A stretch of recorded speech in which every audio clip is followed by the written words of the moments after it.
പ്രിയപ്പെട്ട വിദ്യാർത്ഥികളെ നമസ്കാരം. നമ്മളിന്ന് 8ാം ക്ലാസ്സിലെ കേരള പാഠാവലിയിലെ കലയുടെ വേരുകൾ എന്ന 2ാമത്തെ യൂണിറ്റാണ് പരിചയപ്പെടുന്നത്. തനിമയാർന്ന കലകൾ കൊണ്ട് സമ്പന്നമാണ് നമ്മുടെ കൊച്ചു കേരളം. കേരളത്തിലെ കലകളെ ദൃശ്യമെന്നും ശ്രാവ്യമെന്നും നമുക്ക് രണ്ടായി തിരിക്കാവുന്നതാണ്.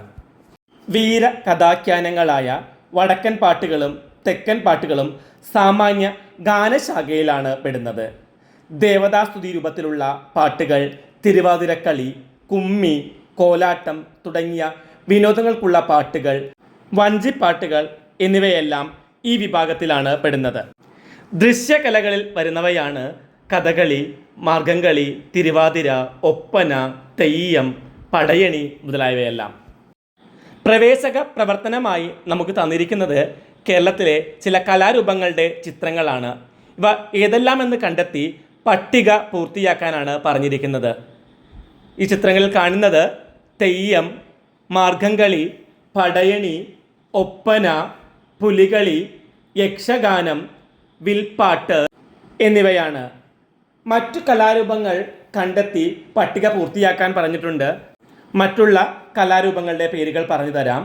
കഥകളി, കോൽക്കളി, തുള്ളൽ, മുടിയേറ്റ്, പടയണി, കാക്കാരിശി നാടകം, യക്ഷഗാനം, ചാക്യാർകൂത്ത്, മോഹിനിയാട്ടം, തുള്ളൽ, കൂടിയാട്ടം, കൃഷ്ണനാട്ടം, കൂത്ത് എന്നിവയെല്ലാം കേരളത്തിലെ ഇതര കലാരൂപങ്ങളാണ്. നിരവധി നാടോടി കലകൾ കൊണ്ടും അനുഗ്രഹീതമാണ് നമ്മുടെ കൊച്ചു കേരളം. തിറയാട്ടം, തെയ്യം, പൂരക്കളി, സംഘക്കളി, കുത്തിയോട്ടം, കണ്യാർകളി, കുറുവൻകളി, ഗന്ധർവൻ പാട്ട്, നാഗത്താൻ പാട്ട്, മുടിയാട്ടം, ഖത്തിക, ഏഴാമത്ത് കളി, അങ്ങനെ നിരവധി നാടോടി കലാരൂപങ്ങളും നമ്മുടെ നാട്ടിലുണ്ട്. ഈ യൂണിറ്റിലെ ആദ്യ പാഠഭാഗം കലാമണ്ഡലം രാമൻകുട്ടി നായരുടെ ആത്മകഥയായ തിരനോട്ടത്തിലെ ഒരു ഭാഗമാണ്. പാഠഭാഗത്തിൻ്റെ പേര് കളിവിളക്കിൻ തിരുനാളം എന്നതാണ്. കേരളത്തിലെ മികച്ച ഒരു കഥകളി ആചാര്യനാണ് കലാമണ്ഡലം രാമൻകുട്ടി നായർ. 1925 മെയ് 25 പാലക്കാട് ജില്ലയിലെ വെള്ളിനേഴിയിലാണ് അദ്ദേഹം ജനിച്ചത്. കലാമണ്ഡലത്തിൽ വിദ്യാർത്ഥിയായി 1952 എത്തിയത്. 1960 കലാമണ്ഡലത്തിലെ പഠനം പൂർത്തിയാക്കി. അടുത്ത ദിവസം തന്നെ മഹാകവി വള്ളത്തോൾ അദ്ദേഹത്തെ അവിടുത്തെ അധ്യാപകനായി നിയമിക്കുകയുണ്ടായി. അതിനുശേഷം പ്രിൻസിപ്പലായി.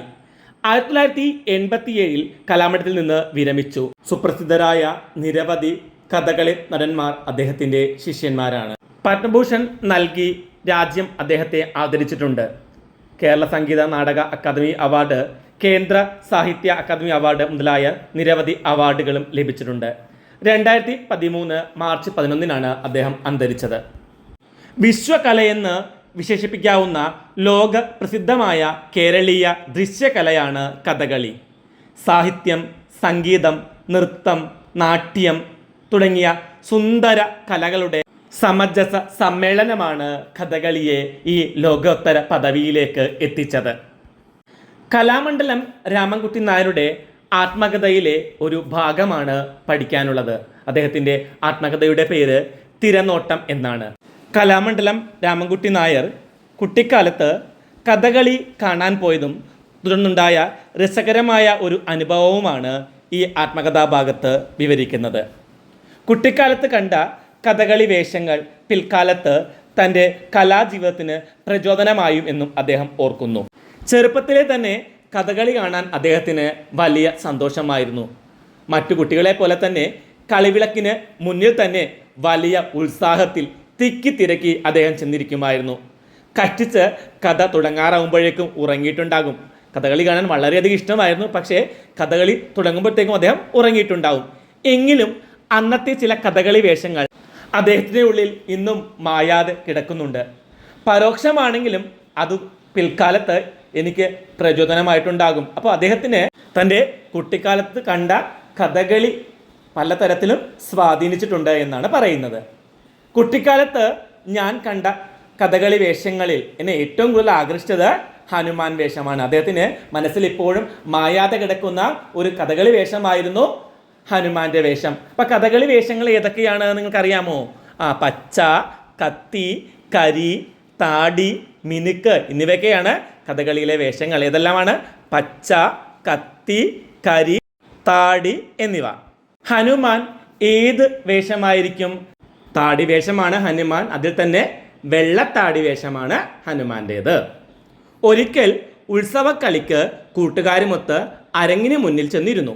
കളി തുടങ്ങിയിരുന്നു. എന്തുകൊണ്ടോ രസം തോന്നിയില്ല. അങ്ങനെ ഒരിക്കൽ കളി കാണാൻ പോയി. പക്ഷേ കളി കണ്ടുകൊണ്ടിരിക്കുമ്പോൾ രസം തോന്നിയില്ല. ഞങ്ങളിൽ ചിലർ മെല്ലെ എഴുന്നേറ്റ് അണിയറയിലെത്തി. അണിയറ എന്ന് പറഞ്ഞാൽ എന്താണ്? അണിയുന്നതിനുള്ള അറ.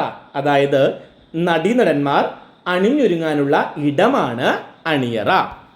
അണിയറയുടെ വാതിൽ പാളിയിലൂടെ സൂക്ഷിച്ചു നോക്കി. അപ്പോഴതാ അങ്ങേ തലക്കൽ ഒരു സാധനം അനക്കമറ്റിരിക്കുന്നു. അപ്പോൾ കണ്ടത് എന്താണ്? ഒരു സാധനം അതാ അനക്കമില്ലാതെ ഇരിക്കുകയാണ്.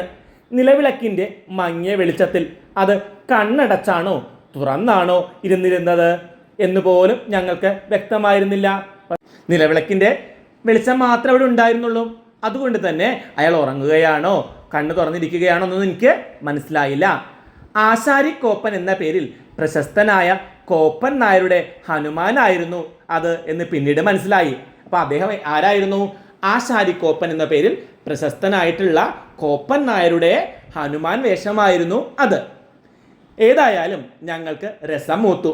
വാതിൽ കുറേശ്ശെ തള്ളി തുറന്ന് അണിയറയുടെ ഉള്ളിലേക്ക് സംശയിച്ചു നീങ്ങി തുടങ്ങി. ഓർക്കാപ്പുറത്ത് ഒരു രൂപം പെടുന്നതിനെ എഴുന്നേറ്റ് അമർത്തി 4 ചവിട്ട്.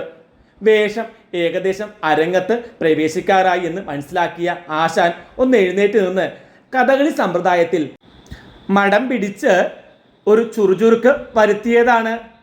ഇത് ഞങ്ങൾക്കറിയില്ല. അപ്പോൾ ഒരു കഥകളി സമ്പ്രദായമാണ് ഈ മടം പിടിച്ച് ചുറുചുറുക്ക് വരുത്തുക എന്നത്. കുട്ടികളൊക്കെ പേടിച്ചു പോയി. അവർ അണിയറയിൽ നിന്ന് ഇരുട്ടിലേക്ക് പിന്തിരിഞ്ഞോടുകയാണ്. അണിയറയ്ക്ക് ഒരു പ്രത്യേകതയുണ്ടായിരുന്നു. അപരിചിതർ നേരെ ചൊവ്വേ വന്നിറങ്ങിയാൽ ഒരു പൊട്ടക്കുണ്ടിലാണ് വന്ന് ചാടുക. കാരണം വാതിൽ കടന്നാൽ ഒരു വശത്തേക്ക് തിരിഞ്ഞു വേണം ഇറങ്ങിപ്പോകാൻ. ഇതറിയാതെ ഞങ്ങൾ ഓടി. കൂട്ടത്തോടെ ചെന്നു വീണതോ ഒരു കുണ്ടിലും. അങ്ങനെ കുട്ടികൾ ഓടി ആ കുണ്ടിൽ ചെന്നു വീണു. അപ്പോഴും കച്ചമണികളുടെയും മടംപിടിയുടെയും ശബ്ദം കേൾക്കുന്നുണ്ടായിരുന്നു. പ്രസ്തുത രൂപം ഞങ്ങളെ പിന്തുടർന്ന് ആക്രമിക്കുകയാണോ എന്ന് ഭയന്നു കുട്ടികൾ. ആ കഥകളി വേഷം അവരുടെ പിന്നാലെ വരുന്നത് പോലെ തോന്നി. അവിടെ നിന്നും എണീറ്റോടാൻ നോക്കി കുട്ടികൾ. വേഷക്കാരൻ അവരെ ഭയപ്പെടുത്തിയതല്ല. അരങ്ങിലേക്ക് കയറുന്നതിന് മുമ്പ് വേഷാവതരണത്തിന് വേണ്ടി തയ്യാറെടുത്തതായിരുന്നു അദ്ദേഹം. ഇത്രയും ആയപ്പോഴേക്കും ഞങ്ങളുടെ ഉറക്കച്ചടവെല്ലാം തീർന്നു. ഇനി എന്തായാലും കഥകളി കാണുക തന്നെ എന്ന് തീരുമാനിച്ചു. അങ്ങനെ അരങ്ങിൻ്റെ മുന്നിൽ വന്നിരുന്നു. അപ്പോഴേക്കും ഹനുമാൻ ആട്ടം തുടങ്ങിയിരുന്നു. രാക്ഷസന്മാരുമായുള്ള യുദ്ധചാബല്യങ്ങൾ എന്നെ വളരെ ആകർഷിച്ചു. യുദ്ധത്തിനിടയിൽ സ്റ്റേജിൽ മുൻകൂട്ടി തയ്യാറാക്കി വെച്ചിരുന്ന ഉങ്ങിൻ്റെ കൊമ്പ് പൊട്ടിച്ച് രാക്ഷസ വേഷക്കാരെ ഹനുമാൻ തലങ്ങും വിലങ്ങും അടിച്ചു. ഞങ്ങൾക്കത് രസം പിടിച്ചു. അപ്പോൾ അവർക്ക് വളരെ ഇഷ്ടമായ ഒരു കാര്യമാണ് എന്താ? ഉങ്ങിൻ്റെ കൊമ്പ് പൊട്ടിച്ചിട്ട് ആ രാക്ഷസ വേഷക്കാരെ ഹനുമാൻ തലങ്ങും വിലങ്ങും അടിച്ചത്. അതിനിടയിൽ ഉങ്ങിൻ്റെ കൊമ്പിൽ ഉണ്ടായിരുന്ന ഒരു ഉങ്ങിൻ കായ് നേരെ തെറിച്ച് എൻ്റെ മൂക്കിന്മേൽ തട്ടി. കലശലായ വേദന എനിക്ക് അനുഭവപ്പെട്ടു. അപ്പോഴേക്കും കഷ്ടിച്ച് പിളരാറായിരുന്നു. എണീറ്റ് വീട്ടിലേക്ക് നടന്നു. ആ വേദന കുറേ ദിവസം നീണ്ടു നിന്നു. ഏത് വേദനയാണ്? ഹനുമാൻ ഉങ്ങിൻ്റെ കൊമ്പ് പൊട്ടിച്ചിട്ട് രാക്ഷസ വേഷക്കാരെ തല്ലുകയുണ്ടായല്ലേ? ഈ സമയത്ത് ഒരു ഉങ്ങിൻ കായ തെറിച്ച് രാമൻകുട്ടി നായരുടെ മൂക്കത്ത് വന്നുകൊണ്ടിരുന്നു. അതിൻ്റെ വേദനയാണ് കുറച്ച് നാൾ നീണ്ടു നിന്നത്. കഥകളിയുടെ പ്രധാനപ്പെട്ട ചടങ്ങുകൾ എന്തെല്ലാമാണ്? കേളികൊട്ട്, അരങ്ങ് കേളി, തോടയം, വന്ദന ശ്ലോകം, പുറപ്പാട്, മേളപ്പദം, കഥാരംഭം. ഇതൊക്കെ കഥകളിയുടെ പ്രധാനപ്പെട്ട ചടങ്ങുകളാണ്. കഥകളിയുടെ സാഹിത്യ രൂപത്തിന് പറയുന്ന പേര് ആട്ടക്കഥ എന്നാണ് കേട്ടോ. കഥകളിയിലെ പ്രധാന വാദ്യങ്ങൾ എന്തെല്ലാമാണ്? ചെണ്ട, ശുദ്ധമദ്ദളം, ചേങ്ങില, ഇലത്താളം എന്നീ 4 വാദ്യങ്ങളാണ് കഥകളിക്ക് പ്രധാനമായി ഉപയോഗിക്കുന്നത്. ഏതെല്ലാമാണ്? ചെണ്ട, ശുദ്ധമദ്ദളം, ചേങ്ങില, ഇലത്താളം എന്നിവ. കേരള കലാമണ്ഡലം സ്ഥാപിച്ചത് ആരാണ്? വള്ളത്തോൾ നാരായണമേനോനാണ് കേരള കലാമണ്ഡലം സ്ഥാപിച്ചത്. കൊട്ടാരക്കര തമ്പുരാൻ്റെ രാമനാട്ടമാണ് കഥകളിയായി വികാസം പ്രാപിച്ചത്. ഇന്നത്തെ ക്ലാസ് നമുക്ക് ഇവിടെ അവസാനിപ്പിക്കാം. മറ്റൊരു ക്ലാസ്സുമായി കാണും വരെ എല്ലാവർക്കും നന്ദി, നമസ്കാരം.